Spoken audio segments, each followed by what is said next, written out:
உலகத்தோட 2வது பெரும் பணக்காரரான எலன் மஸ்கோட நிறுவனம் ஸ்பேஸ் எக்ஸ் பாத்தீங்கன்னா உளவு பார்க்கறதுக்கான செயற்கைக்கோள்கள் நூத்துக்கணக்கா தயாரிக்கக்கூடியதுக்கு அமெரிக்க அரசாங்கத்தோட சிறப்பு ஒப்பந்தம் போட்டிருக்காங்க.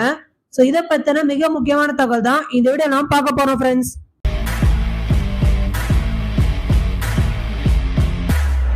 எலன் மஸ்க் பாத்தீங்கன்னா இப்ப ரொம்ப முக்கியமான ஒரு ரகசியமான திட்டத்தை சைலண்டா வேலை பார்த்துட்டு வராருங்க. அமெரிக்க அரசாங்கத்தோடைய பாதுகாப்பு அமைப்போட சேர்ந்து ஸ்பேஸ் எக்ஸ் நிறுவனம் பாத்தீங்கன்னா 100க்கும் அதிகமான உளவு செயற்கைக்கோள்களை தயாரிக்கக்கூடிய திட்டத்துல ரகசிய ஒப்பந்தத்துல கையெழுத்து போட்டிருக்காங்க. இந்த தகவல் லேட்டஸ்டா செய்திகளை வெளிவந்துட்டு இருக்குங்க.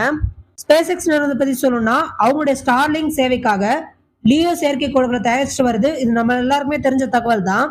இத்தகைய செயற்கைக்கோளுடைய முக்கிய பண்பு என்ன அப்படின்றது இந்த இடத்துல நம்ம பார்த்தே ஆகணும். பூமிக்கு ரொம்ப அருகில பறக்கக்கூடிய இந்த சேட்டலைட்ஸ் ஆனது உளவு பார்க்கறதுக்கு தேவையாகவும் இதை பயன்படுத்திக்கிற அப்படின்னு சொல்றாங்க. ஸோ அந்த வகையில தான் ஸ்பேஸ் எக்ஸ் நிறுவனம் பாத்தீங்கன்னா கடந்த 2021 ஆண்டுல சுமார் $1.8 பில்லியன் மதிப்பிலான ஒப்பந்தத்தை உளவு செயற்கைக்கோள்கள் தயாரிக்கிறதுக்காக அமெரிக்காவுடைய என்ஆர்ஓன்னு சொல்லக்கூடிய நேஷனல் ரெக்கன்சலைன்ஸ் ஆபீஸோட சேர்ந்து ரகசியமா கையெழுத்து போட்டிருக்காங்க. ஸோ இந்த உளவு செயற்கைக்கோள்களை என்ஆர்ஓ அலுவலகம் தான் இப்ப நிர்வாகம் பண்ணிட்டு வராங்க. இந்த திட்டம் மட்டும் சக்சஸ் ஆயிடுச்சுன்னு வச்சுக்கோங்களேன், அமெரிக்காவுடைய பாதுகாப்பு துறைக்கு பெரும் பலத்தை சேர்க்கக்கூடியது அமையுங்க. குறிப்பா சொல்லணும்னா தரையில இருக்கக்கூடிய பாதுகாப்பு படைக்கு ஸ்பேஸ்ல இருந்து கூடுதலான தகவல்களை ஈஸியா ரிசீவ் பண்ணிக்க முடியும் அப்படின்லாம் சொல்றாங்க. ஸோ எலன் மஸ்கோடைய லியோ செயற்கைக்கோள்கள் பெரும் மாற்றத்தை அமெரிக்கா பாதுகாப்பு துறையில ஏற்படுத்தும் அப்படின்னு எக்ஸ்பெக்ட் பண்ணப்படுதுங்க.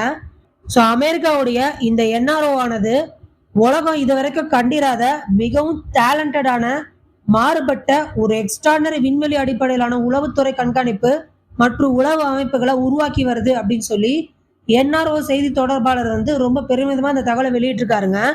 இந்த செயற்கைக்கோள்கள் தரையில உள்ள இலக்குகளை கண்காணிச்சு அந்த தரவுகளை அமெரிக்க உளவுத்துறைக்கு மற்றும் ராணுவ அதிகாரிகளோட ஷேர் பண்ண முடியும் அப்படின்லாம் சொல்றாங்க. ஆனா அரசு வட்டாரத்துல இத ஸ்டார்ஷீல்டு கான்ட்ராக்ட் அப்படின்னு சொல்லப்பட்டாலுமே எலன் மஸ்க் பெயரோ அடுத்து ஸ்பேஸ் எக்ஸ் பெயரையோ வெளியில இவங்க சொல்லிக்கல அப்படின்னா சொல்றாங்க. ஸோ இந்த தகவலை பத்தி நீங்க என்ன நினைக்கிறீங்க? உங்களுக்கு என்ன தோணுது? உங்ககிட்ட கருத்துக்கள் எதுவா இருந்தாலும் கமெண்ட்ல மறக்காம அப்டேட் பண்ணுங்க ஃப்ரெண்ட்ஸ்.